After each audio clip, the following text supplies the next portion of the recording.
चलो, कल क्या टॉपिक हुआ है आपका? लास्ट क्या किया था? ताश। ताश मतलब अच्छा, दास्ता की बरता, गोरखा। गोरखा, हाँ ठीक है, गोरखा। अब गोरखाओं में आगे बढ़ो। तो कल आपका जो लास्ट टॉपिक था, उस लास्ट टॉपिक में आपको ये वाला पॉइंट आपने कर दिया, गोरखाओं ने हमारे राज्य में एंट्री करी। गोरखा हमारे राज्य में एंट्री करते हैं 1815 में, और 1815 ईस्वी से लेकर 1790 में गोरखा आए। उसके बाद हमारे ही राज्य में रहे बहुत लंबे चौड़े टाइम तक, और उन्होंने खूब अत्याचार किया उत्तराखंड पर। और खूब सारा अत्याचार करने के बाद लास्ट कहानी हमने आपके पास कही थी ना, कि राजा था एक, परमार वंश का लास्ट राजा श्रीनगर का प्रद्युम्न शाह हुआ। और प्रद्युम्न शाह का पुत्र कौन था? तो जो प्रद्युम्न शाह था, इसका बेटा सुदर्शन शाह बहुत लंबे समय से हरिद्वार के जंगलों में रह रहा था। तो राजा सुदर्शन शाह ने एक टाइम पीरियड के बाद अंग्रेजों से मदद मांगी, क्योंकि पूरे राज्य पर गोरखाओं का शासन हो गया था और ठीक ठाक टाइम तक, लंबा चौड़ा टाइम हो गया था उनको यहाँ पर रहते हुए। तो राजा सुदर्शन शाह के द्वारा अंग्रेजों से मदद मांगी गई कि भैया हमारी मदद करो, गोरखाओं को इस राज्य से भगा दो। तो जब राजा सुदर्शन शाह ने अंग्रेजों से मदद मांगी, तो अंग्रेज मदद करने आए, हाँ या नहीं आए? और तब जब अंग्रेज मदद करने आए, तो मदद करने क्या आए? अंग्रेज यहाँ आए, और यहाँ आने के बाद अंग्रेजों ने गोरखाओं के साथ लड़ाई स्टार्ट कर दी। और अंग्रेज और गोरखा के बीच जो लड़ाई हुई, उस लड़ाई को हम कहते हैं आंग्ल गोरखा युद्ध। अंग्रेज और गोरखाओं के बीच होने वाला युद्ध लगभग 2 साल तक चला, और 2 साल के बाद इस युद्ध का एंड हुआ। युद्ध का रिजल्ट क्या रहा कि गोरखा हमारा देश राज्य छोड़कर चले गए। और ये वाला जो क्षेत्र है ना, इसका क्या हुआ वो उसके बाद हम देखेंगे। मतलब आज की क्लास में मेनली हम जो चीज पढ़ रहे हैं ना, वो है अंग्रेज और गोरखा के बीच होने वाली लड़ाई। तो अंग्रेज और गोरखा के बीच में ये जो लड़ाई होती है, इस लड़ाई को हम आंग्ल गोरखा युद्ध कहते हैं, अंग्रेज और गोरखा के बीच होने वाली लड़ाई। तो अब सबसे पहले ये टॉपिक डालो। अब गोरखा आए, उन्होंने अत्याचार किया, वो तो हो गया टॉपिक। अब उनको वापिस भेजते हैं, यहां से वापिस भेजने की कहानी है। तो आप टॉपिक डालो आंग्ल गोरखा युद्ध, अंग्रेज और गोरखा के बीच होने वाली लड़ाई। तो अगर आपसे परीक्षा में प्रश्न आता है कि भाई जो आंग्ल गोरखा युद्ध है, अंग्रेज और गोरखा के बीच का जो युद्ध है, ये कब स्टार्ट हुआ, तो आपका आंसर होगा 1814 में ये लड़ाई शुरू हुई है। अंग्रेज और गोरखा के बीच में जो लड़ाई हुई, आंग्ल गोरखा वॉर जो है, ये कब स्टार्ट होता है? 1814 में। और कब तक ये लड़ाई हुई? तो 1816 तक। तो 1814 से लेकर के और 1816 तक, यानी 2 सालों तक अंग्रेज और गोरखाओं के बीच लड़ाई चलती रही, और उसको हम आंग्ल गोरखा युद्ध कहते हैं। अंग्रेज और गोरखा के बीच लड़ाई क्यों हुई, इनकी लड़ाई होने का कारण क्या रहा? सबसे पहली बात ना, अंग्रेज और गोरखाओं के बीच अगर लड़ाई हुई है, तो उस लड़ाई का कारण क्या रहा? पहला कारण समझो आप, देखो ये पूरी की पूरी जो जमीन है ना, इस पूरी जमीन पर कौन रहते थे? गोरखा। अब आप उत्तराखंड के नीचे आओगे, तो आगे चलोगे तो यहां पर नेपाल है, और नेपाल से आप ठीक नीचे आओगे ना, इस तरफ को अगर आओगे यहां पर, तो यहां पर एक जगह पड़ती है उत्तर प्रदेश की, गोरखपुर। और गोरखपुर में एक पर्टिकुलर जगह थी, उसका नाम था बुटवल। तो गोरखपुर का एक बुटवल परगना था, जो नेपाल के साथ बॉर्डर बनाता था। ठीक है, ये बात आपको समझ आ गई? जैसे नेपाल उत्तराखंड से सीमा बनाता है, तो ऐसे ही नेपाल उत्तर प्रदेश से भी सीमा बनाता है। तो नेपाल की उत्तर प्रदेश से सीमा जो लगती है ना, तो उत्तर प्रदेश का एक अपने जगह का नाम सुना होगा, गोरखपुर। तो उस गोरखपुर में एक जगह थी, उसका नाम था बुटवल। और गोरखपुर का बुटवल परगना वो नेपाल के साथ बॉर्डर शेयर करता था, नेपाल के साथ सीमा रेखा साझा करता था। ये हो गई कुल कहानी। अब जी ये लड़ाई हुई क्यों है? अंग्रेज और गोरखाओं के बीच लड़ाई होने के कारण क्या है? बहुत सारे कारण है उसके, अब उन कारणों के ऊपर चर्चा करते हैं। सबसे बड़ा कारण, अंग्रेज और गोरखा के बीच लड़ाई होने का सबसे बड़ा कारण जो है ना, वो 1813 का चार्टर एक्ट है। मैंने कल आपको बताया था 1813 का चार्टर एक्ट, क्योंकि जब 1813 ईस्वी में चार्टर एक्ट आया, तो इस चार्टर एक्ट के आते ही ये प्रावधान कर दिया गया कि जो ईस्ट इंडिया कंपनी है, वो भारत में व्यापार करती थी, और ईस्ट इंडिया कंपनी के पास भारत में व्यापार का एकाधिकार था। मतलब पूरे इंडिया में व्यापार सिर्फ और सिर्फ कौन कर सकती थी? ईस्ट इंडिया कंपनी, और कोई व्यापार नहीं कर सकता था। अब 1813 में कहा गया कि ईस्ट इंडिया कंपनी का व्यापारिक एकाधिकार खत्म कर रहे हैं हम, और ईस्ट इंडिया कंपनी का व्यापारिक एकाधिकार खत्म हो गया, और ये कह दिया गया ईस्ट इंडिया कंपनी को कि हे ईस्ट इंडिया कंपनी, अब सिर्फ 2 चीजें हैं जिस पर आपका एकाधिकार है, एक है चाय और एक है चीन। तो आप चीन के साथ ट्रेड अभी भी कर सकते हो। तो अब अंग्रेजों को चीन जाना था, और चीन जाने के लिए बहुत जरूरी था कि इस जमीन पर आ जाए अंग्रेज, या फिर यहाँ हिमाचल आ जाए। या फिर नेपाल आ जाए, क्योंकि ऊपर चाइना है ना, तो उनका पूरा टारगेट ये था कि हम कैसे उधर ऊपर पहुंचे। तो इसके लिए अंग्रेजों के द्वारा क्या डिसाइड किया गया कि चलो ऊपर चलते हैं, यहाँ एंटर करते हैं। तो 1813 का जो चार्टर एक्ट था ना, ये सबसे बड़ा कारण है जिस वजह से अंग्रेज इंटरेस्ट ले रहा है, नहीं तो वो आज तक क्यों नहीं आया यहाँ पर। तो पहला बड़ा कारण क्या था कि 1813 के चार्टर एक्ट के कारण जो अंग्रेजों की मोनोपोली खत्म हो गई थी। अब अंग्रेज चाह रहे थे कि हमें चाइना के साथ संबंध बनाने हैं और उसके लिए उन्हें चीन से सटे हुए भारतीय क्षेत्रों पर कब्जा करना जरूरी था।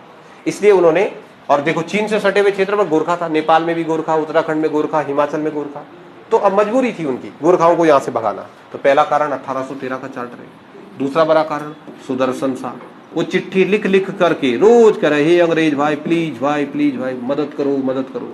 तो दूसरा बड़ा कारण क्या था, सुदर्शन शाह की मांग। सुदर्शन शाह ने मांग करी कि आप हमारी मदद करो, आप यहाँ से गोरखा को भगाओ। तो सुदर्शन शाह के द्वारा ये मांग करी गई कि अंग्रेज हमारी मदद करें।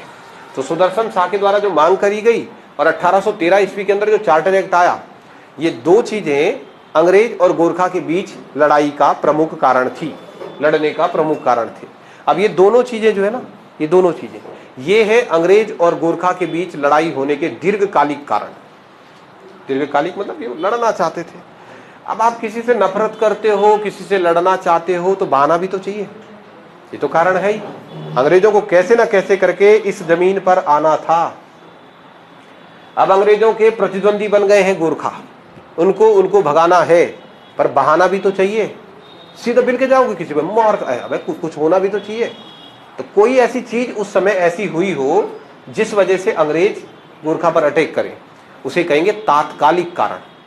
जैसे 1857 में हम अंग्रेजों के खिलाफ लड़े, तो ऐसा थोड़ी है कि उसी दिन हमारे मन में भावना आई कि मारो, नहीं, हम तो बहुत लंबे समय से अंग्रेजों से परेशान थे।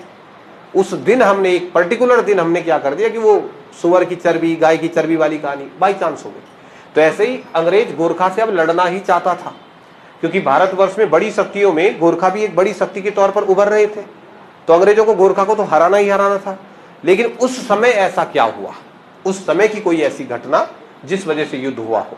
तो उस समय की सबसे बड़ी घटना ये कि नेपाल ने क्या किया ना, नेपाल से आगे बढ़ा और उसने बुटवल परगना पर कब्जा कर दिया। और बुटवल परगना कहाँ की जमीन थी, गोरखपुर की। और गोरखपुर किसके जुरिडिक्शन में आता था, अंग्रेजों की। तो ये अंग्रेजों की जमीन थी बेसिकली, यहाँ पर अंग्रेजों का अधिकार था। तो गोरखा अपना राज्य की सीमा क्रॉस करके बुटवल परगना पर कब्जा करके बैठे हुए थे। और ये ऐसा नहीं कि 1814-15 में ही बैठे हो, पहले से बैठे हुए थे 1807-8 में। 1814 में अंग्रेजों ने इसको बहाना बनाया। क्या किया अंग्रेजों ने, सबसे पहले नेपाल के राजा को, और इस पूरी कहानी के समय, जब भी मैं ये कहानी आज की बोलूंगा, इस समय जो नेपाल का राजा था उसका नाम था विक्रम शाह। पिछली बार जब गोरखाओं ने हमारे राज्य पर आक्रमण किया तब कौन था राजा, रण बहादुर शाह। अभी राजा विक्रम शाह था। तो इस समय नेपाल का राजा विक्रम शाह था। अंग्रेजों ने राजा विक्रम शाह को एक पत्र लिखा, एक चिट्ठी लिखी, और राजा विक्रम शाह को कहा कि हे विक्रम शाह, तुम्हारे जो भी राज्य, जो भी तुम्हारा देश है, तुम्हारे देश ने हमारे बुटवल परगना पर कब्जा कर दिया है। आपके देश ने बुटवल परगना, ये जमीन हमारी है, यहां से वापिस जाओ। जब वो चिट्ठी विक्रम शाह के पास गई तो उसने कहा हम नहीं जा रहे। तो इन्होंने फिर चिट्ठी लिखी, वापिस जाओ, मारेंगे हम तुमको। तो उन्होंने कहा हम नहीं जा रहे, जो करना है कर लो। तो फिर अंग्रेजों को गुस्सा आया और अंग्रेजों ने अपने कुछ सैनिक ना बुटवल परगना में भेज दिए। लगभग 100-125 सैनिक अंग्रेजों के बुटवल परगना में गए। बुटवल परगना में अंग्रेजों ने गोरखाओं को भगाने के लिए लड़ाई लड़ी उनके साथ। तो अंग्रेज और गोरखा के बीच में बुटवल परगना में लड़ाई शुरू हुई। और बुटवल परगना में जब अंग्रेज और गोरखा के बीच लड़ाई हुई तो गोरखा ने चाल चली।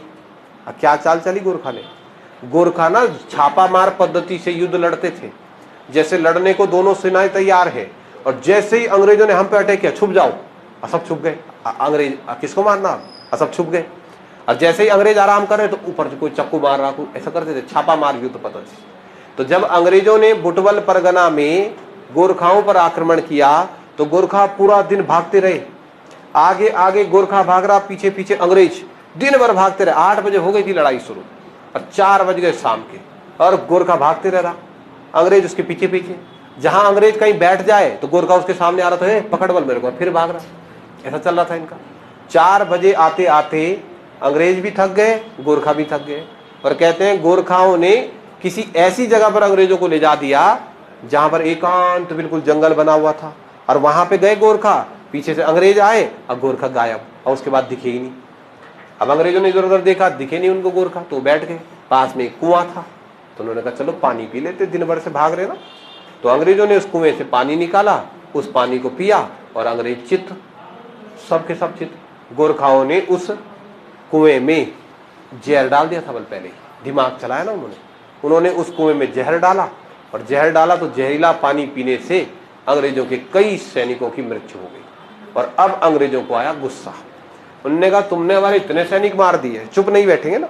अब उन्होंने ऐलान कर दिया, हम हमारे इतने सैनिकों को, हमारे 20 से 25 सैनिकों को गोरखाओं ने मारा है, इसलिए हम ऑफिशियली अंग्रेजों के खिलाफ, गोरखाओं के खिलाफ युद्ध का ऐलान करते हैं। तो ये दो कारण तो थे ही, इस वजह से तो लड़ ही रहे थे। लेकिन सबसे बड़ा तात्कालिक कारण, उस समय ऐसा क्या हुआ जिस वजह से युद्ध हुआ? तो अंग्रेज और गोरखाओं के बीच का जो लड़ाई हुआ, उस लड़ाई का तात्कालिक कारण, तात्कालिक मतलब उस समय क्या ऐसा हुआ जिसकी वजह से युद्ध हुआ, तो तात्कालिक कारण क्या रहा? तो आप लिखना, बुटवल परगना युद्ध। बुटवल परगना में जो लड़ाई हुई थी, इस लड़ाई के बाद अंग्रेजों ने ऑफिशियली वॉर डिक्लेयर कर दी कि हम लड़ाई लड़ने को तैयार हैं।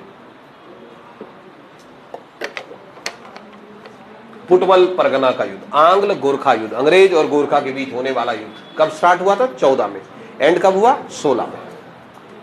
ये कुछ बेसिक मांग थी जिनकी वजह से ये युद्ध प्रारंभ हुआ था।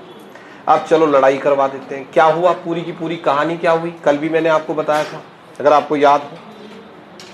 सबसे पहले अंग्रेजों की जो छावनी थी ना, जहां पर अंग्रेजों की पूरी सेना रहती थी, तो आपको पता होगा अंग्रेजों की पूरी सेना जो है ना, वो रहती थी मेरठ में, ठीक। और जिस समय अंग्रेज और गोरखा के बीच लड़ाई हो रही थी, उस समय अंग्रेजों का जो गवर्नर जनरल था, उसका नाम था लॉर्ड हेस्टिंग्स। जो अंग्रेजों का गवर्नर जनरल लॉर्ड हेस्टिंग्स था, इसका एक और नाम भी था, अर्ल ऑफ मोइरा। ये इसका एक निक नेम समझ लो आप, अर्ल ऑफ मोइरा, ये इसका एक और नाम भी था। लॉर्ड हेस्टिंग्स ने 1814 में सुदर्शन शाह को पत्र लिखा और कहा रेडी हो जाओ, आ रहे हैं हम आक्रमण करने। किस पे आक्रमण कर रहे? गोरखा पर अटैक करने। क्या था अंग्रेजों का प्लान? अंग्रेजों ने सबसे पहले मेरठ छावनी से अपनी सेना को अलग अलग हिस्सों में विभाजित किया। कैसे बटी सेना? देखो, ये प्लान डिसाइड हुआ सबसे पहले कि पहली सेना हमारी जाएगी डायरेक्ट हिमाचल प्रदेश।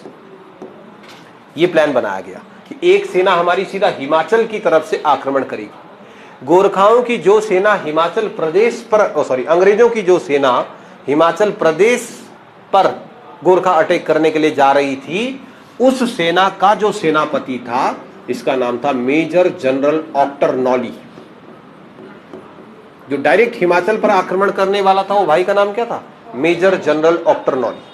फिर इन्होंने कहा हमारी दूसरी सेना जाएगी सीधा देहरादून, यहां से अटैक करेगी।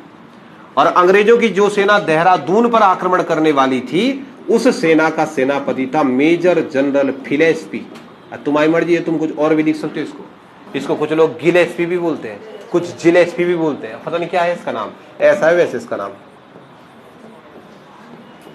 अब जो मर्जी बोल दो। इतनी इंग्लिश आती तो यहाँ हो, जो जिलेस्पी है मतलब एक्स भी है इसमें। अंग्रेजों में होता ना साइलेंट कर देते शुरू का शब्द। अच्छा साइलेंट मेरा समझ ही नहीं आया, साइलेंट करना तो लिखते क्यों है? सीधा सीधा ऐसे लिख देते, तो कोई इसको एक्सलेस्पी ऐसे भी बोल देते हैं।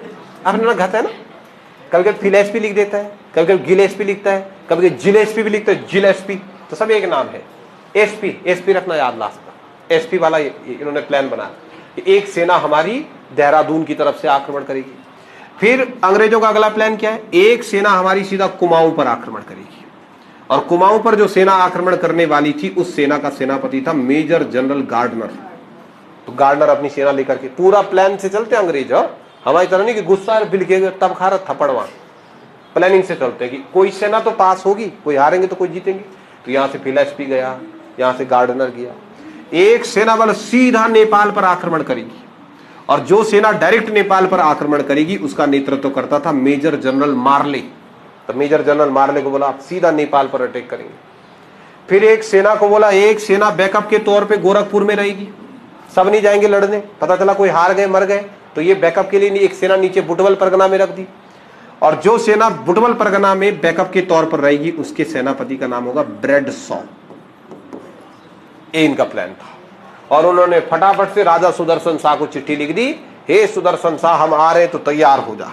सुदर्शन शाह कैसे खुश हुआ होगा ना, होता ही है आदमी, तो बताओ इतने साल से जंगल में रह रहा था, तो सुदर्शन शाह बड़ा खुश हुआ, बड़ा प्रसन्न हुआ। और जब सुदर्शन शाह को ये चिट्ठी मिली कि आने वाले हैं अंग्रेज, तो सबसे पहले सुदर्शन शाह हरिद्वार से फटाफट रातों रात देहरादून पहुंचा। और पूरे यहाँ पर गोरखा रहते थे उस समय। जब सुदर्शन शाह देहरादून पहुंचा तो यहाँ आकर के वो यहाँ के लोगों से मिला।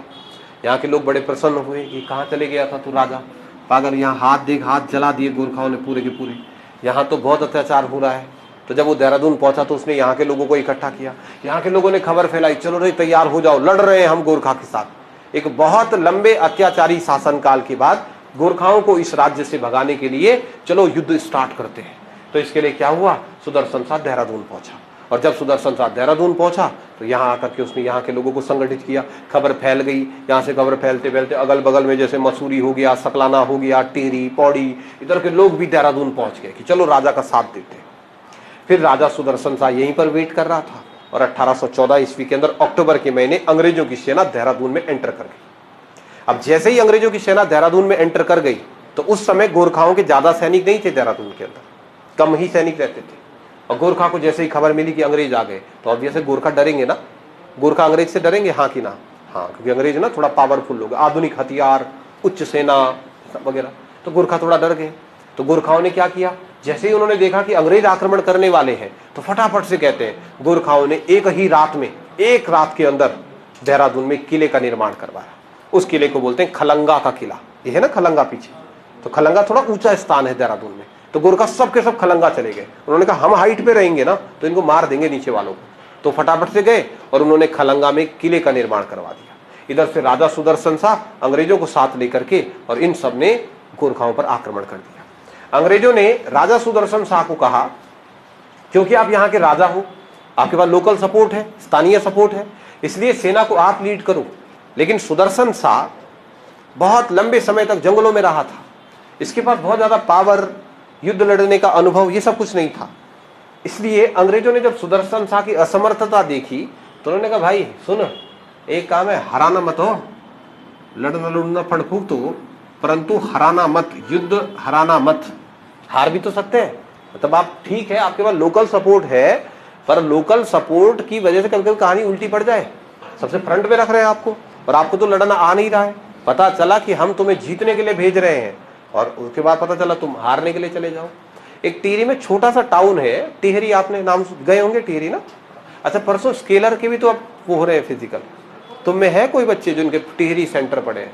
टिहरी ज्यादा बच्चों के, खूब सारे टिहरी, तो हमारा घर चल जाना वहाँ, तो बाद में मिलना मुझे। रहने का है वहाँ व्यवस्था है वहाँ रहने की? हमारा घर में रहना, आते हुए दूध मट्ठा मेले भी ला देना थोड़ा, तो जा ही रहे ना, तो घर से मतलब अगर जाओगे ना, हाँ, तो कुछ बच्चे हैं जैसे टिहरी जा रहे हैं तो वहाँ पर हमारा अपना घर ही है वहाँ पे, तो कोई दिक्कत नहीं, उधर जाओ अपना आराम टक रह के, वहाँ पे भुज्जी भाजी जो भी होगा घर में वो सब लेकर के आना। तो उसके नीचे ना एक छोटा सा टाउन है, बीपुरम कहते हैं उसे, अब हाँ भागीरथीपुरम कहते हैं। अब वहीं पर मेरा बचपन कटा। तो ना एक बार वहाँ टूर्नामेंट हुआ, क्रिकेट का टूर्नामेंट होता है। मैं रहता था बीपुरम, एक था मेरा गाँव, मैं कभी कभी गाँव जाता था। गाँव में भी लोग क्रिकेट खेलते थे, मैंने कभी गाँव में क्रिकेट नहीं खेला, 11-12 तक कभी नहीं खेला। क्योंकि जब गांव में क्रिकेट होता था तो क्रिकेट खेलते समय मैं गांव में ये कह देता था, यार इसमें क्या खेला फुगड़ा में। मैंने कहा तेरे भाई तो फील्ड का खिलाड़ी है, और वास्तविकता ये थी कि मेरे को खेलना आता ही नहीं था। ऐसा ही चल रहा था हिसाब किताब। वो कहते नहीं इसके बस का नहीं, इसको मत खिलाओ, और मैं चुपचाप बैठा रहता था, और ये सब कुछ चल रहा था। एक बार ना बीपुरम में टूर्नामेंट हुआ तो हमारे गाँव की टीम बीपुरम आ गई मैच खेलने के लिए, और उन्होंने मेरे को टीम में रख दिया कि हाँ भाई यहाँ तो यहाँ ये तो यहीं का है। तो मैंने कहा हाँ। फिर उन्होंने कहा चलो टीम में रहो तुम, फिर मेरे को टीम में रख दिया। गांव में मैंने ना, क्या बोलते उसको, चोट बोलते हैं हमारे गांव में, तुम्हारे यहाँ पता नहीं क्या बोलते, बड़ी बड़ी चोट मार रखी थी कि मैं तो ओपनर बल्लेबाज हूँ, और बॉल करा था मैं कि ऐसा भयंकर, मैंने कहा भाई हाँ 4-5 विकेट ले लेता मैं एक ही बार। तो वो हमारे गांव वालों ने ये डिसाइड किया कि फील्ड है, हम तो गांव में खेलते हैं पुंगड़ा में, तो उन्होंने ये डिसाइड किया कि ओ भाई ओपनर तू ही चले जा, और ओपनर मैं ही चले गया।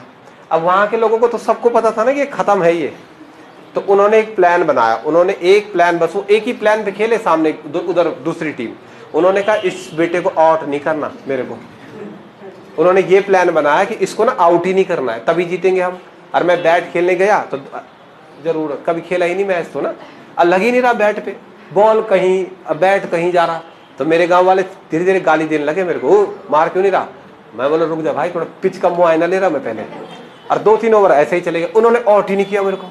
कभी मैं गलती से लग भी जाए बैट पे, कैच भी आ जाए, वो कैच भी छोड़ दे रहे।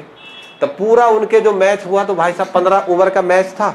अब 15 ओवर में 8 ओवर तो मैंने खेले, और रन बने मेरे 0, एक नहीं लगी। तो मैं कई बार कर रहा था कोशिश कि लग जाए भाई, लग ही नहीं रहा, कहीं भी नहीं लग रहा, तो हरा दिया ना। तो ये स्थिति इसके साथ भी हो सकती है। फ्रंट में इसको भेजेंगे, अब पता चला 8 ओवर खेल दिया तो गड़बड़ हो जाएगा ना, इसलिए अंग्रेज डरने लगे कि इसको भेजे कि ना भेजे।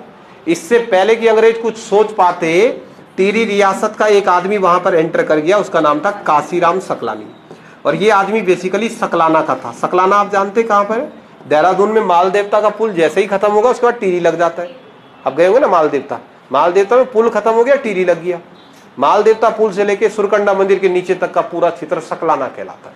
इसका मतलब टिहरी का वो हिस्सा जो देहरादून से बॉर्डर बनाता है उसे कहते हैं सकलाना।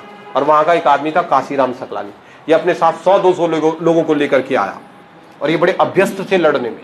जब इसने अंग्रेजों को कलाबाजी दिखाई तलवार चला के, तो अंग्रेजों ने कहा वाह तू है आदमी, चल तू चल।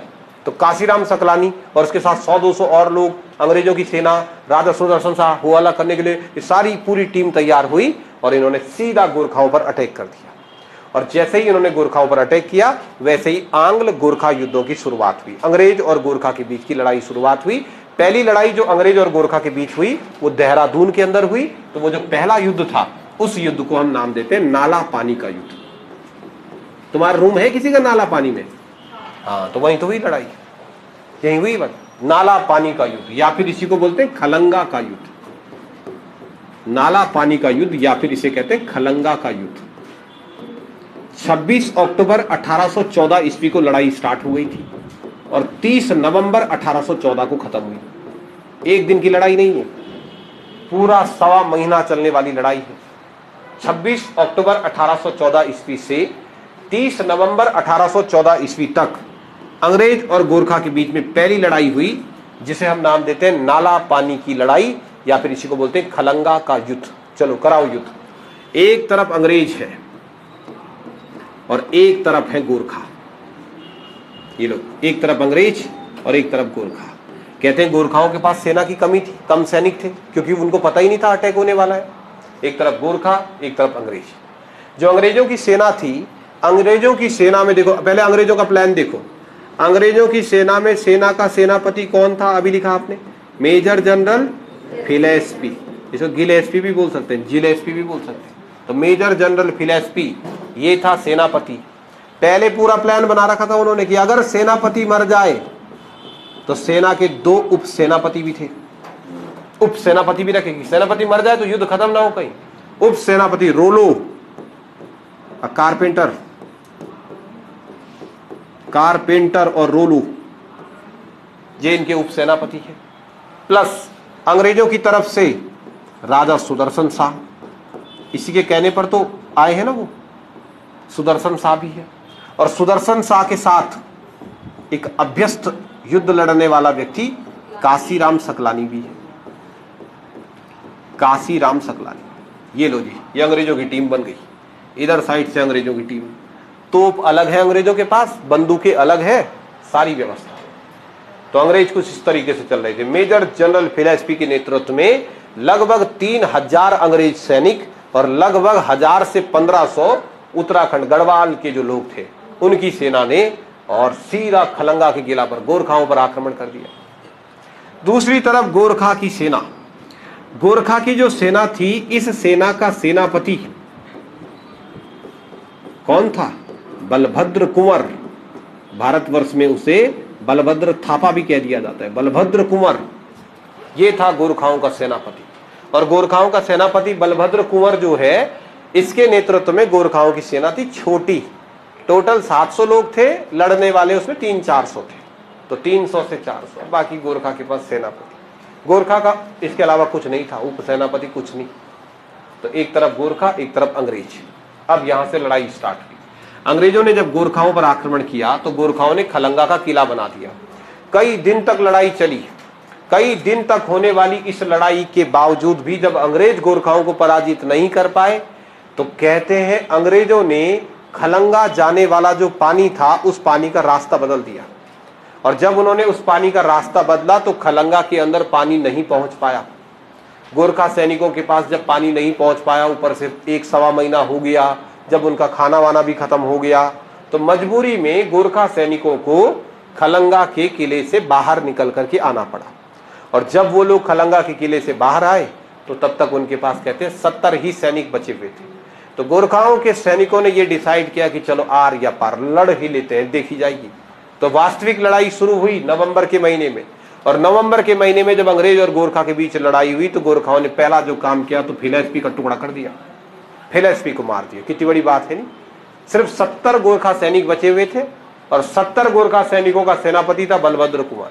70 गोरखा सैनिकों ने बहादुरी के साथ मेजर जनरल फिलैस्पी की हत्या कर दी, इसको मार दिया। लेकिन बाकी थे उनके पास उपसेनापति वगैरह थे। युद्ध लगातार चलते रहा। लास्ट स्थिति ये आ गई जब गोरखाओं के पास खाना नहीं बचा, पानी नहीं बचा, तो फिर कहां से वो लड़ते। और इनके पास तो बैकअप अच्छा था। तो जब दोनों की आपस में लड़ाई हुई तो इस लड़ाई का रिजल्ट ये निकला कि 30 नवंबर 1814 ईस्वी को, हालांकि हमारे भारतीय इतिहास में कहा जाता है कि इनके सेनापति को हमने मार दिया, लेकिन नेपाल के लोग नहीं मानते इसको। वो कहते हैं कि बलभद्र कुंवर इस युद्ध से बच गया था और यहां से भाग गया था और बाद में राजा रणजीत सिंह के साथ उसने युद्ध लड़ा। पर जो भी है, 30 नवंबर 1814 ईस्वी को वो स्थिति आ गई जब बलभद्र कुंवर ये यहां नहीं रहा और वो 70 जो गोरखा सैनिक थे, उन 70 गोरखा सैनिकों को अंग्रेजों ने मार गिराया। उनको मार गिराने का मतलब है कि खलंगा पर अंग्रेजों का कब्जा हो गया और इसका मतलब जो लड़ाई हुई है अंग्रेज और गोरखा के बीच, उस लड़ाई में अंग्रेज जीत गए। तो खलंगा का युद्ध किसने जीता? अंग्रेजों ने जीता। कब लड़ाई खत्म हुई? 30 नवंबर 1814 ईस्वी को। और क्या हुआ? इस लड़ाई में अंग्रेज जीत गए। अब अगर यहां से प्रश्न बनता है कि पहला आंग्ल गोरखा युद्ध, तो भाई ये था। भाई अंग्रेजों का सेनापति ज्यादा से ज्यादा ये पूछ लेगा, गोरखा का सेनापति, ये पूछा गया प्रश्न, गोरखा पूछ ले कभी। गोरखा का सेनापति ये था। अंग्रेज युद्ध को जीत गए। कौन कौन सहायता करने वाले थे? सुदर्शन शाह। और किसने साथ दिया? काशीराम सकलानी ने। पूरी लड़ाई खत्म हुई और पूरी लड़ाई के खत्म होने के बाद गढ़वाल में जो अंग्रेज और गोरखा के बीच की लड़ाई थी, वो लड़ाई अंग्रेज जीत गए। अंग्रेजों ने युद्ध जीतते ही ऐलान किया कि सभी गोरखा यहां से निकल जाए, नहीं तो पिटोगे बेटा। मेन सेनापति गया आपका। तो सारे के सारे गोरखा ना यहां से भाग गए और सबके सब कहां चले गए? कुमाऊं चले गए। सारे गोरखा कुमाऊं, या फिर कुछ गोरखा हिमाचल। अब देखो पहले से प्लानिंग है ना।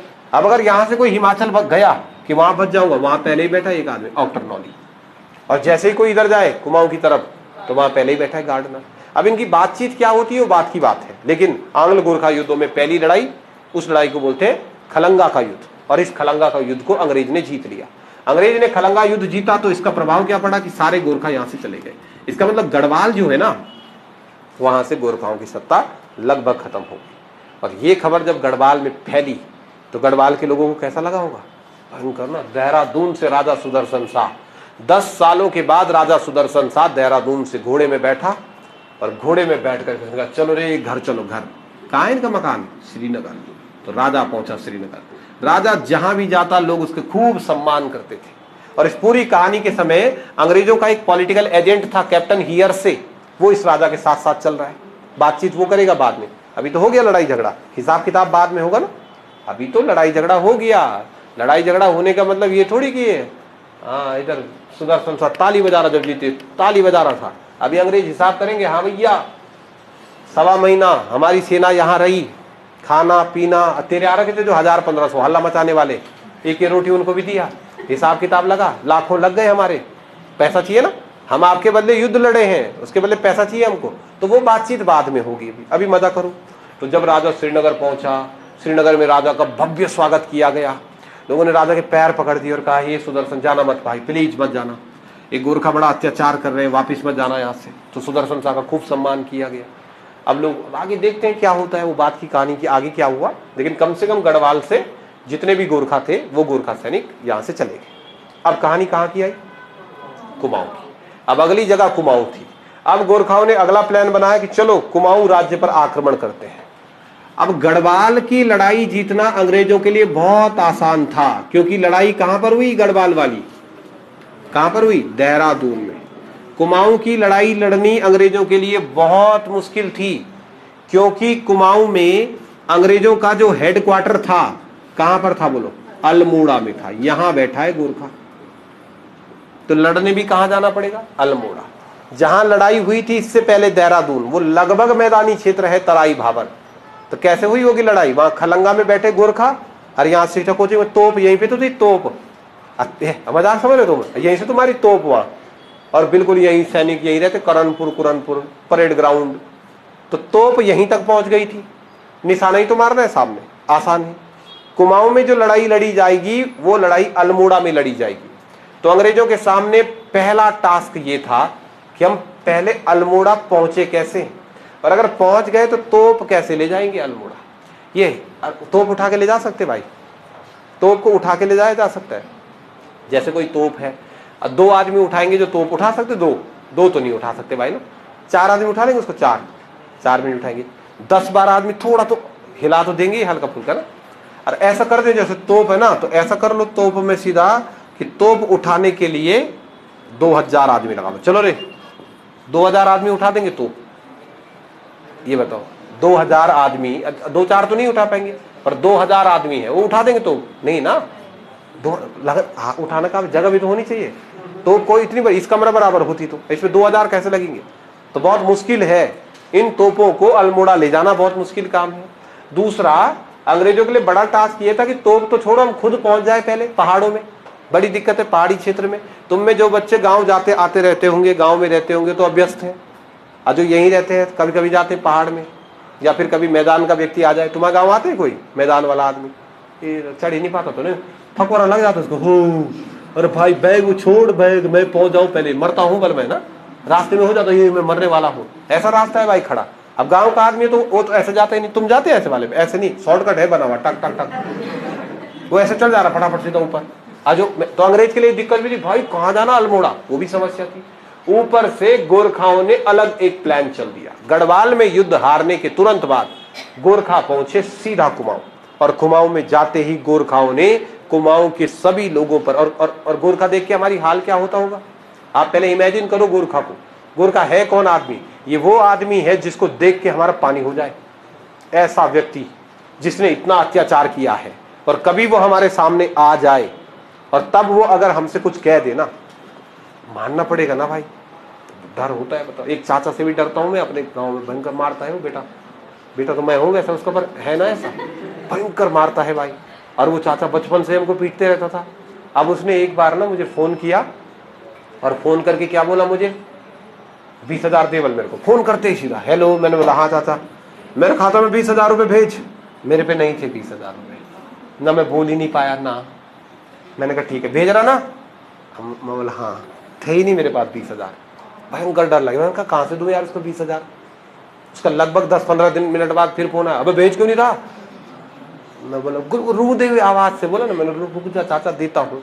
फिर इधर दोस्तों से कर्जा किया, दिए भाई उसको 20,000 रुपये, देने पड़े। तो डर ये चीज होती है। मैं नहीं देना चाहता था, मनी मन में बहुत गाली दे रहा था इसको, पर देना पड़ा। क्या करना था, डर भी तो होता है एक चीज। बीच बीच में फोन करना, दोबारा फोन करने की जरूरत ना पड़े। वाह अरे यार भाई यार पैसा भी मांग रहा है, ऐसा करके डर होता है भाई, डर। तो जब गोरखा पहुंचे कुमाऊं, तो कुमाऊं जाते ही उन्होंने कुमाऊनी लोगों को क्लियर कर दिया, सुनो रे बाहर से आए हैं इंग्लिश मीडियम वाले, आक्रमण कर रहे हैं हम पर, युद्ध हो रहा है, ये समय है एकजुट होने का, तुम हमारे साथ हो कि नहीं? चक्कू लेके बोला मेरे साथ हो कि नहीं? तो कुमाऊं वाले तुम्हारे साथ ही हैं। कुमाऊं के लोगों ने कहा सर कैसी बात करें, हम तुम्हारे साथ हैं। तो अल्मोड़ा में जितने भी कुमाऊं के लोग थे, कुमाऊं के सभी लोगों ने हाथ जोड़ के बोला जी सर हम आपके साथ हैं। ऊपर से गोरखाओं ने यहां तराई भाबर में रहने वाले जो रूहेला थे ना, उनसे भी मदद मांगी। इनको कहा कि लड़ाई लगने वाली, तुम हमारे साथ होगी नहीं? तो रूहेला ने कहा यस सर हम आपके साथ हैं। तो अब अंग्रेजों के लिए 2 बड़ी दिक्कत थी कि जब गढ़वाल में लड़ाई हुई तो लोकल सपोर्ट अंग्रेजों के साथ था कि नहीं? लोकल सपोर्ट अंग्रेजों के साथ था। कुमाऊं वाली लड़ाई में लोकल सपोर्ट गोरखाओं के साथ, प्लस रूहेला भी किसका साथ दे रहे? तो अब अंग्रेजों ने देखो कुमाऊं के लिए क्या प्लान बनाया।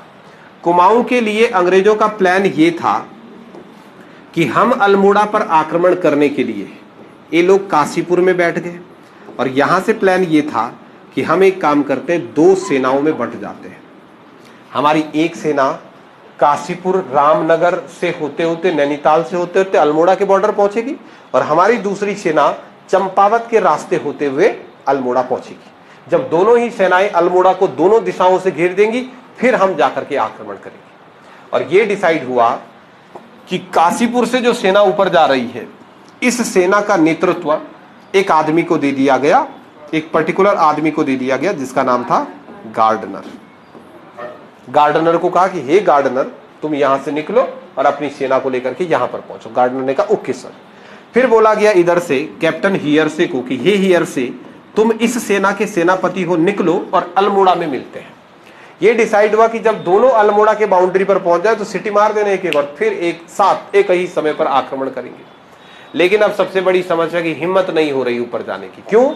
क्योंकि सारा का सारा लोकल सपोर्ट स्थानीय लोग गोरखाओं के साथ हो गए, ऊपर से रोहेला भी गोरखाओं के साथ हो गए।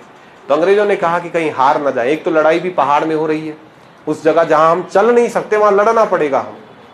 ऐसी स्थिति में अंग्रेजों को एक आदमी याद आया, और उस आदमी का नाम था हर्षदेव जोशी। लोगों ने कहा अरे उसको तो 50 रुपए पेंशन भी देते हम इस बात की। हर्षदेव जोशी का पता लगाया गया और इसे कुमाऊं बुलाया गया। हर्षदेव जोशी हरिद्वार से बुलेट में बैठा भाई, कई साल बाद, और मजा आ रहा उसको, अपने घर जा रहा है कई सालों के बाद। और जैसे ही हर्षदेव जोशी चलती गाड़ी में उतर गया, काशीपुर में बाइक चली रही थी, चलती गाड़ी में उतर गया। उसने कहा वाह, सुकून तो यहाँ है। और हर्षदेव जोशी ने काशीपुर में एक सिटी क्या मारी, एक सिटी। जैसे ही हर्षदेव जोशी काशीपुर पहुंचा, उसने कहा अंग्रेज भाई तुम किनारा हो जाओ, ये ठेंगी ठुंगी नहीं चलता, यहाँ सब साइड हो जाओ, केरवेज करता हिसाब किताब। काशीपुर में गया और जोर से रणसिंगा बजा दिया। रणसिंगा की धुन जो हर्षदेव जोशी बजाता था, लोगों ने सुना, उन्होंने कहा ये ऐसी धुन तो हर्षदेव जोशी बजाता था। लोग आए काशीपुर में देखने के लिए, और सामने उन्होंने इसको देखा, हर्षदेव जोशी को। लोग इसको देख करके शौक हो गए, दादा बचा है तू अभी तक? अबे सब मर गए रे दादा, सब प्रद्युमन सा, पराक्रम सा, सब मर गए, सब। दीप चंद तेरा राजा, कौन था वो दूसरा, मोहन चंद, अलना चंद, सब मर। तू नहीं मरा यार भाई, नहीं माननी पड़ेगी तेरी बात, अभी तक जीवित है। तो उसने कहा बेटा मैं तो गोलियों से भी नहीं मरूंगा, मैं तो हूं हर्षदेव जोशी। और उसने कहा सुनो क्या चल रहा है, मैंने सुना तुम गोरखा का साथ दे रहे। तो फिर उन्होंने कहा नहीं नहीं नहीं, किसने कहा? तो उसने कहा मैंने सुना गोरखा का साथ दे रहे। तो उन्होंने कहा कि दे रहे थे, हमें क्या पता तू है, अगर तू है तो हम तुम्हारे साथ है। और फिर टक गया है रोहेलाओं के पास, और रोहेलाओं को भी कह दिया उसने, और भाई अली अहमद ठीक है, किसके साथ हो तुम, उधर की इधर? तो उन्होंने कहा भाई जहां जोशी वहां हम, चाणक्य से अलग थोड़े ही जा सकते। और एक ही दिन में हर्षदेव जोशी ने पूरा का पूरा सपोर्ट चेंज कर दिया। वो सारे लोग जो अंग्रेजों को सपोर्ट करने वाले थे, अब वो सभी के सभी लोग किसको सपोर्ट करने लगे? अंग्रेजों को। पहले किसको कर रहे थे? गोरखा को। अब वो सब के सब लोग, उन्होंने कहा भाई साहब बस जहां हर्षदेव जोशी वहां हम। और अंग्रेज ये सारी कहानी देखते रहे। उन्होंने हर्षदेव जोशी को देखा, और फिर अंग्रेजों ने हर्षदेव जोशी को एक बात जरूर कही, यार एक बात है, बुढ़ा है तो पर कैसे किया तूने ये काम कैसे कर दिया? तो उसने कहा तो मजाक समझ रहे क्या, तेरहवे जी चाणक्य, कुमाऊं का चाणक्य, ऐसे जी गोली दे दी इनको की भयंकर भयंकर, पता नहीं क्या क्या बात करी। तो अंग्रेज बोल नहीं पा रहे, चाणक्य ना क्या है बोल तू? इसने कहा तेरहवे जी चाणक्य है। तो अंग्रेजों ने कहा सुन, चाणक्य होगा तू, जिसका होगा उसका, हमारे लिए आज के बाद तू अर्ल वॉरविक है। और अंग्रेज और गोरखाओं की जब लड़ाई हो रही थी, तो इस लड़ाई के समय अंग्रेजों ने क्या किया, इसको एक खिताब दे दिया। उन्होंने कहा भाई बहुत भयंकर है तू, हीरा है तू, हीरा। तूने एक झटके में पूरा का पूरा समर्थन चेंज कर दिया। तो अंग्रेजों ने आंग्ल गोरखा युद्धों के समय हर्षदेव जोशी को एक नाम दे दिया, क्या? Earl Warwick of Kumaon. अब हिंदी में लिखा होगा तो कोई दिक्कत नहीं, अंग्रेजी में दिक्कत करेगा। अंग्रेजी में इसको ऐसा लिखते हैं, अर्ल ERLWARVIC, अर्ल वॉरविक। किसे कहा जाता है अर्ल वॉरविक? क्यों? क्योंकि आंग्ल गोरखा युद्धों में इसके आते ही, जैसे ही ये आया, पूरी की पूरी कहानी बदल गई। सब के सब, अब कुमाऊं वालों ने कहा बस हम तो हर्षो चाचा के साथ हैं, बस जहां हर्षदेव जोशी वहां हम। तो हर्षदेव जोशी के आते ही सारा का सारा स्थानीय सपोर्ट जो है वो किसके साथ आ गया? अंग्रेजों के साथ आ गया। और अब अंग्रेजों ने कहा चलो फिर अब लड़ते हैं, अब क्या दिक्कत है। अब देखो लड़ाई कैसे हुई, जरा इस कहानी को समझ लो। अब अंग्रेजों की पहली सेना गार्डनर वाली सेना आगे बढ़ी, रास्ते में इनको गोरखा सैनिक मिले, लेकिन उनको पराजित करते करते ये सेना आसानी से अल्मोड़ा के एक तट पर पहुंच गई, एक कोने पर पहुंच गई। लेकिन ये वाली जो सेना थी ना, इस सेना के लिए टेंशन ज्यादा थी, क्योंकि अंग्रेजों की ये जो सेना निकल रही थी, हियरसे वाली जो सेना निकल रही थी, इस सेना के सामने सबसे बड़ा चैलेंज था चंपावत में बैठा हुआ गोरखाओं का सेनापति, क्या नाम होता है उसका, हस्तिदल चौतुरिया। सुना है आपने नाम? अमर सिंह था। पता है अंग्रेज क्यों जीत गए? जब अंग्रेज और गोरखा की लड़ाई हुई ना, तो अंग्रेज जीते क्यों? उसका सबसे बड़ा कारण क्या हुआ कि अंग्रेज और गोरखाओं की लड़ाई के समय गोरखाओं का एक सेनापति हस्तिदल चौतुरिया कुमाऊं में था और दूसरा सेनापति अमर सिंह थापा हिमाचल में फंसा हुआ था। ये दोनों साथ होते ना तो जय वीर थे, फिर नहीं जीत पाते अंग्रेज। ये अलग अलग थे, इनके लड़ने की कला खतरनाक थी, दोनों साथ हो जाते अगर। तो एक तरफ हस्तिदल चौतुरिया वो कुमाऊं में फंसा हुआ है, दूसरी तरफ आपका देखो ये हिमाचल प्रदेश में था अमर सिंह थापा और हियरसे के लिए। लेकिन हस्तिदल अकेला भी है मतलब ठीक ठाक ना। तो जब हियरसे अपनी सेना को लेकर के आगे बढ़ा तो उसे सामने हस्तिदल चौतुरिया दिखाई दिया। हस्तिदल चौतुरिया और कैप्टन हियरसे के बीच में चंपावत की ब्रह्मदेव मंडी में युद्ध हुआ और ब्रह्मदेव मंडी में होने वाले युद्ध में हस्तिदल चौतुरिया ने कैप्टन हियरसे को पकड़ा और जेल में डाल दिया। ये सेनापति ही चले गया जेल में। अब कहां से जाएंगे? अल्मोड़ा। जो अल्मोड़ा सेनापति था अंग्रेजों का, उसको जेल में डाल दिया। अंग्रेज सेना उधर टकरा गई, कोई इधर भाग रहा, उधर कोई पुंगड़ा भाग रहा। ये क्यों है ना भाई ना, कहां जाना पहाड़ में? तो अंग्रेज वहां हार गए। यहां से तो आराम से पहुंच गए, वहां से हार गए। अंग्रेजों ने खुद को हारता हुआ देखा तो अंग्रेजों ने अपना दूसरा सेनापति कैप्टन निकोलसन को भेजा। मजेदार कहानी है कि जब हियरसे कैद हुआ तो हियरसे को कैद होता हुआ देख हर्षदेव जोशी मैदान में कूद गया था तलवार लेकर। मैजारावन, आप समझ रहे? हर्षदेव जोशी अब वो जोशी थोड़ी रहा। हर्षदेव जोशी 90 साल का हो गया था, चल तो पानी लो, दांत टूट गए सब, मैजारावन वहां बड़ी मुश्किल होगा उसको, ए दादा यही रहे तू, हर लबारे भी है तू, हर लबारे भी। ऐसा थोड़ी लड़ता हर कोई, करो मैं मारता हूं उसको। तो उन्होंने कहा बैठा रहे चुपचाप से, आज ही हो जाए तेरा ही अंतिम संस्कार हो जाएगा, मत जा वहां। बैठा दिया इसको। तो दूसरा सेनापति ले आए निकोलसन, और फिर निकोलसन जब सेना लेकर के निकला तो कैप्टन निकोलसन ने, अंग्रेजों के इस कैप्टन निकोलसन ने ब्रह्मदेव मंडी से आगे जाकर के दिगाली चौड़ में लड़ाई लड़ी और हस्तिदल चौतुरिया को मार दिया। और ये बड़ी जीत थी गोरखाओं अंग्रेजों की। उन्होंने सबसे प्रधान सेनापति हस्तिदल चौतुरिया को मार दिया। हस्तिदल चौतुरिया मारा गया और फिर अंग्रेजों की सेना आगे बढ़ी। अब अल्मोड़ा के दोनों तरफ, इधर और इधर, दोनों साइड अंग्रेजों की सेना पहुंच गई। और गोरखाओं में सबसे बड़ा कौन होता है गोरखा का हेड? सुब्बा। और सुब्बा था इस समय अल्मोड़ा में कौन? बमसा। ये था गोरखाओं का सुब्बा। अब बमसा को खबर मिली, हे बमसा, बम पड़ने वाला यहाँ, अब तेरे तो नाम में है, उनके पास सच का है बम। अब दोनों तरफ से अंग्रेजों ने बमबारी करनी स्टार्ट करी और दोनों तरफ से अंग्रेजों ने जब अल्मोड़ा राज्य पर, मतलब अल्मोड़ा में जहां पर रहते थे ना बमसा, अंग्रेजों का जो गोरखाओं का जो हेड ऑफिस था उसका नाम था लाल मंडी। लाल मंडी का किला याद है आपको? तो लाल मंडी का किला ही गोरखाओं का हेड ऑफिस हुआ करता था। दोनों तरफ से, एक तरफ से हियरसे वाली टीम, एक तरफ से गार्डनर वाली टीम, दोनों तरफ से इन दोनों ने बमसा के ऊपर बम फेंकना स्टार्ट कर दिया और एक लड़ाई शुरू हुई। बाद में मैं पॉइंट पूरा लिखवा दूंगा, आप अभी समझते रहो बस। एक लड़ाई शुरू हुई, उस लड़ाई को बोलते हैं लाल मंडी किला का युद्ध। और लाल मंडी किला का जो युद्ध है, ये लड़ाई स्टार्ट हो गई आपकी 23 अप्रैल नहीं 25 अप्रैल 25 अप्रैल 1815 ईस्वी को अंग्रेज और गोरखा के बीच में कुमाऊं के लाल मंडी में लड़ाई शुरू हो गई। दोनों तरफ से अंग्रेजों ने गोरखाओं को घेरा और लाल मंडी किले पे दनादन बम मारने शुरू कर दिए। गोली बम। गोरखा किससे लड़ता था? खुंखरी। गोरखा ने अपनी खुंखरी पलिया रखी वहां, पलिया के रखे। जब आएगा कोई सामने तब मारेगा ना।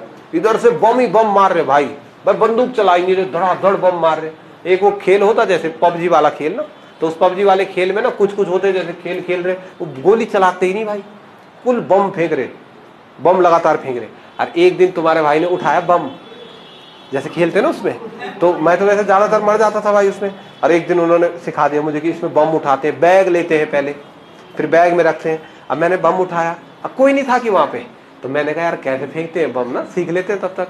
अब मैंने जैसे बम फेंका और मेरे पे ही पड़ गया बम, अपने पे ही पड़ गया। मैंने देखा कैसे होता, उसमें ऐसा चिन्ह टाइप का आता है ना, तो ऐसा फेंका मैं बम, तो मैंने सोचा कि सीख लेता हूँ तब तक जब तक आसपास कोई नहीं है। अब बम फेंक और मई हो गया खत्म। अब उन्होंने कहा भाई मर गया बल तो क्यों, अपने पे फेंक दिया बम। तो ये बम ही बम चल रहे, बम साथ। 25 तारीख गोरखाओं के लिए कठिन दिन रहा। 26 आते आते गोरखा की सेना लगभग एंड पे पहुंच गई।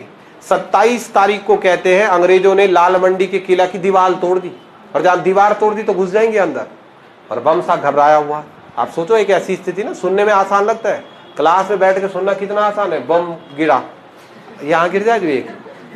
तुम ये बताओ कि अभी अगर बाई चांस अभी के अभी तुम्हें खबर आ गई कि डीएवी कॉलेज में गिरा, रहोगे यहाँ बैठे हुए सिद्धो घर? अरे गुरुजी छोड़ना, पढ़ाई लिखाई भाड़ में, जब बम गिरना कोई मजाक बात होती है क्या? बहुत खतरनाक स्थिति हो जाती है। तो 27 तारीख आते आते ना गोरखा की हालत खराब हो गई और बम सा घबराने लगा, चारों तरफ बम गिर रहे थे। तो 27 तारीख को बम सा सफेद कपड़ा लेकर के बाहर आ गया, शांति का संदेश। उसने कहा ए रुको रे, बंद करो, दिवाली हो रही क्या 2 दिन से तुम्हारी। तो सफेद कपड़ा लेके बाहर आया और उसने अंग्रेजों को कहा रुक, बात करते रहे भाई, कहां से आए तुम, पागल हो क्या? और अंग्रेज क्या कि थैंक यू, गुड मॉर्निंग, पूरा इंग्लिश में। उसका तो एटीट्यूड भी बड़ा हुआ है ना। तो 27 तारीख को बम सा ने कहा भाई बैठो, हम आपसे संधि करना चाहते हैं, संधि, बात करते हैं ना, खत्म करो लड़ाई, क्यों मार रहे हो हमें। तो 27 अप्रैल 1815 ईस्वी को यहाँ पर एक संधि हो गई। और 27 अप्रैल 1815 ईस्वी को जो संधि हुई वो भी लाल मंडी में ही हुई। तो संधि को भी क्या बोलते हैं? लाल मंडी की संधि। अब सुनते रहना, फिर पूरी कहानी समझना। लाल मंडी की संधि, बम सा हारा हुआ कौन था? तो बम सा, गोरखा हारा हुआ था। तो बम सा ने बोला कि यार क्यों मार रहे हो हमको, बात करते हैं। तो अंग्रेजों ने कहा बात क्या करते हैं, निकलो यहाँ से, निकलो, तुम यहाँ से जाओ, अगर ना बोलेगा तो मार बम, फिर बम मारेंगे। तो बम सा ने कहा ठीक है जा रहे यार भाई, पर बम मत मारना। तो एक संधि हुई और संधि में ये डिसाइड किया गया कि ये जो जमीन है ये जमीन अब अंग्रेजों की है। तो अंग्रेज मुंह से नहीं संधि करवाता, अंग्रेज ने बकायदा एक कागज लिया और उस पर लिखा हम गोरखा यह भूमि आज से अपनी मर्जी से, और किसको दे देते हैं? अंग्रेजों को देते हैं, और हम जा रहे हैं, आई एम सॉरी, लास्ट में लिख दिया। तो सैन सून हो गया। एक साइड से बमसा का साइन हुआ और दूसरी साइड से ये गार्डनर, हाँ हट गए हो ये, तो उसने साइन कर दिया, हो गई लाल मंडी की संधि। अब जैसे ही लाल मंडी में संधि हुई तो सारे के सारे गोरखा यहां से निकलने लगे। तब फोन फान वाला जमाना नहीं था ना। तो जैसे ही ये संधि खत्म हुई तो इस संधि के खत्म होते ही अब बम सा सेना के साथ चलो रे घर, पैदल बाट लगे ना, सारे गोरखा जाने लगे नेपाल। यहाँ वाले को खुशी का ठिकाना ही नहीं ना, यहाँ वाले आदमी वो डीजे बंद नहीं होना चाहिए भाई, लगातार चलो, गया भाई गोरखा गया यहाँ से ना, खुशी खुशी। और किसने भगाया? सबके सामने हुई है लड़ाई, अंग्रेजों ने। और लोग एक टक ही लगा के देख रहे हैं अंग्रेज को, कैसा है, बात तो क्या समझना ना, ठीक है। वो भी कह रहा था ओके, तो बस 1-2 शब्द तो सीख लिए होंगे, ओके। और हमारे भी सब गांव गांव घूम रहे, और भाई ओके, सब बढ़िया चल रहा वहां। और इधर से बम सा अपनी पूरी सेना के साथ और नेपाल पहुंच गया। और नेपाल का राजा कौन था? नेपाल का राजा विक्रम। अब शाम के 5 बजे और विक्रम सा छत में बैठ के चाय पी रहा, आराम से चाय पी रहा क्या। और विक्रम सा ने जैसे ही सामने नजर मारी और उसने देखा वहां बम सा लाइन लगा के, अब कहाँ जा रहे हैं, है ना, बम सा सारे सैनिकों के साथ वापिस। तब विक्रम सा चाय छोड़कर सीधा इसके पास आया, और भाई बम सा कहाँ? तो उसने कहा सर कहाँ क्या, हम कुमाऊं हार गए और कुमाऊं का जो जमीन है वो हमने अंग्रेजों को दे दी और संधि हो गई, ये कागज पे लिखवा रखा उन्होंने, ये ले कागज की फोटोकॉपी, पढ़ ले। अब विक्रम शाह ने फोटोकॉपी पढ़ी और अब विक्रम शाह को चढ़ा गुस्सा, और विक्रम शाह ने बम का बम अलग किया और शाह अलग किया, ऐसा पीटा ना इसको। तू खुद को राजा समझ रहा भाई। उसने कहा तू राजा है क्या? बम शाह क्या है? सुब्बा। तू तो सुब्बा है। और सुब्बा क्या होता? सुब्बा तो सैनिक है एक प्रकार का, तू है राजा। तूने संधि कैसे कर दी भाई बम शाह को? बम शाह का कान पकड़ के ना थप्पड़ मारा उसका। तूने कैसे संधि कर दी? तू राजा है क्या? तू तो सेनापति है हमारा एक हिसाब से, तुझे संधि का अधिकार किसने दिया? तो उसने कहा यार मैं क्या करता, बम गिर रहे थे चारों तरफ। तो उसने कहा साइन कैसे किया? और विक्रम शाह ने नेपाल में वो फोटोकॉपी फाड़ दी। वो जो फोटोकॉपी हुई थी, फोटोकॉपी मतलब लाल मंडी संधि का जो पत्र था उसने फाड़ दिया। और विक्रम शाह ने नेपाल में घोषणा करी हम नहीं मानते कोई संधि। उसने कहा ऐसे संधि नौकर के साथ हो रही संधि, हम नहीं मानते, संधि नहीं है, कुमाऊं तुम्हारा, हमारी जमीन है वो। उसने वहां से हल्ला बचा दिया विक्रम शाह ने। अब विक्रम शाह ने अपने सैनिकों को चलो रे चलो अपनी जमीन वापिस लेते हैं। और ये खबर अंग्रेजों तक पहुंच गई और अंग्रेज कोई पंगा चाहता नहीं था। अंग्रेज ने कहा यार नहीं लड़ना उससे, क्योंकि वास्तव में देखो ना गोरखा एक बहादुर कौम भी है और वो लड़ भी बड़े बेहतरीन तरीके से रहे थे। तो अंग्रेजों ने कहा कि नहीं, लड़ाई नहीं लड़नी इनके साथ, जितना बात प्यार मोहब्बत से हो जाए तो हो जाए। पर विक्रम शाह नहीं मान रहा था। तो फिर अंग्रेजों ने विक्रम शाह की बात को सुना। उसने कहा हम नहीं मानते। क्यों नहीं मानते? उन्होंने कहा ये नौकर के साथ कर रहे संधि, मैं हूं राजा, मेरे साथ होनी चाहिए संधि, जमीन तो मेरे नाम पे है। तो फिर अंग्रेजों ने कहा ओके महाराजा, सॉरी, आपसे ही बात कर लेते हैं। एक काम करो, आप आओ, आपसे बात कर लेते हैं ना, छोड़ो सॉरी, लालमंडी संधि के लिए सॉरी, आप आओ और बात करते हैं। तो विक्रम शाह को बोला आप आ जाओ। तो विक्रम शाह ने कहा हाँ मैं आ जाऊं, ताकि मैं आऊं और तुम मेरे को मार दो। विक्रम शाह सखी टाइप का था थोड़ा, तो उसने कहा ना मैं नहीं आ रहा। तो उन्होंने कहा ठीक है एक काम करते हैं, हम आ जाते हैं। तो उसने कहा हाँ जरूर। तो बम भी लाएगा या ना, तुमने भी नहीं आना। तो एक तीसरी जगह डिसाइड हुई, ना कुमाऊं में ना नेपाल में, एक तीसरी जगह डिसाइड हुई और उस जगह का नाम था संगौली। और संगौली नाम की जगह कहां थी? बिहार में। और ये डिसाइड हुआ कि बिहार के धनही गांव के संगौली नाम की जगह पर बैठेंगे और यहां बैठ के बात कर लेंगे। और अंग्रेजों ने किसको बुला दिया? राजा को, कि संगौली में बैठ के बात कर लेंगे। जब संगौली के अंदर बैठ करके बात की जा रही थी तो किसको बुलाया अंग्रेजों ने? राजा विक्रम शाह को। अब राजा विक्रम शाह को फिर नेपाल वालों ने कहा कि हे राजा जा, फिर जा, गाड़ी में बैठ और जा। अब विक्रम शाह अब जाने को तैयार नहीं हो रहा। विक्रम शाह ने बम शाह से पूछा कि बम शाह, जो संधि हुई थी ना, कैसे कैसे होती संधि? तो बम शाह ने कहा यार राजा ऐसा ही, एक तो तूने मेरे को मार बहुत दिया, पर भाई ऐसा है कि इंग्लिश में बात होती भाई, वहां पे 4-5 आदमी बैठते हैं, what is the my treaty, संधि इंग्लिश में होती भाई पूरी की पूरी बात। विक्रम शाह को इंग्लिश आती नहीं थी, दिक्कत ये थी। तो उसने सोचा कि अगर मैं गया और वहां उन्होंने इंग्लिश में कर दिया कुछ गड़बड़, तो उसने कहा मैं नहीं जा रहा यार, गड़बड़ है भाई, अंग्रेजी में पता नहीं क्या बात बोलते हैं। तो विक्रम शाह का एक गुरुजी था, गुरुजी टीचर, और जनरली टीचर से तुम भी ये उम्मीद करते ही होंगे, और हो ही जाता है हिसाब किताब कि यार गुरुजी है तो इसको सब कुछ आता है, थोड़ा लग जाता ना, गुरुजी है, चाहे आता चाहे नहीं आता, पर लगता तो है कि यार गुरुजी है, टीचर है, बता ही देगा, बताओ। तो ऐसे ही विक्रम शाह का एक गुरु था, गुरु, राजगुरु, उसका नाम गजराज मिश्र था। तो विक्रम शाह अपने गुरु गजराज मिश्र के पास गया और उसने कहा सर इंग्लिश आती है तुम्हें? उसने कहा आती है। भाई इतनी भयंकर आती कि हाँ, बोलता नहीं मैं, बोलना किसके साथ है, तुमको नहीं आती इससे नहीं बोल रहा मैं। उसने कहा मेरे को ऐसे आती कि दोनों हाथ से, भयंकर, और आती थोड़ी थी, उसको क्या पता क्या होने वाला है। तो विक्रम शाह अपने गुरु के पास गया, राजगुरु के पास। राजगुरु का नाम क्या था? गजराज मिश्र। और उसने अपने गुरु गजराज मिश्र से पूछा कि क्या आपको सर अंग्रेजी आती है? तो गुरुजी ने कहा, टीचर ने कहा हाँ आती है, भयंकर आती है। तो विक्रम शाह ने कहा फिर ठीक है, मेरी जगह तुम जाओ, अंग्रेजों से बात करने तुम जाओ। तो गजराज मिश्र ने कहा पागल है क्या भाई, मतलब आती है, आजकल थोड़ा गड़बड़ हो रखा, आती है मेरे को। तो उसने कहा नहीं नहीं ऐसा नहीं चलेगा, जा चुपचाप से जा, टीचर भी है तू, पूरे राज्य का राजगुरु, मतलब पूरे राज्य का गुरु है। तो गजराज मिश्र ने कहा गलत ही कर दिया मैंने इंग्लिश बोल के ना। तो उसने कहा ठीक है देख लेंगे हिसाब किताब। और गजराज मिश्र ने, जब इसको तो अंग्रेजी आती नहीं थी, तो अब ये अपने राज्य में ऐसे आदमी को ढूंढने लगा जिसको अंग्रेजी आती हो थोड़ा बहुत। तो एक आदमी था नेपाल का, और उसने अंग्रेजों के राज्य में काम किया हुआ था, तो उसको अंग्रेजी पता नहीं आती थी नहीं आती थी, पर कुछ कुछ आता था, जैसे yes, no, okay, thank you, bye bye, बस 4-5 शब्द आ जाते थे। उसका नाम था चंद्रशेखर उपाध्याय। तो उसने चंद्रशेखर उपाध्याय को पूछा कि हे उपाध्याय तुझे आती है इंग्लिश? तो उसने कहा हाँ आती, भयंकर आती बेटा, पर ये है कि देख मैं बोलूंगा नहीं भाई, अगर मैंने बोल दिया ना हाँ तो तब बहुत दिक्कत हो जाएगी। बिक्की को भी जानते थे तुम? बिक्की, बिक्की तुम्हारे टाइम नहीं था शायद, पहले यहाँ पे रिसेप्शन में एक लड़का था ना बिक्की, हाँ देखा था तुमने? हाँ इसने भाई ने देखा होगा, बिक्की बहुत पहले था, छोटी ने देखा होगा बिक्की, वो ना भाई उड़ीसा से था, उड़ीसा से। और हाँ बिक्की एक था यहाँ पर पहले, उड़ीसा से था वो।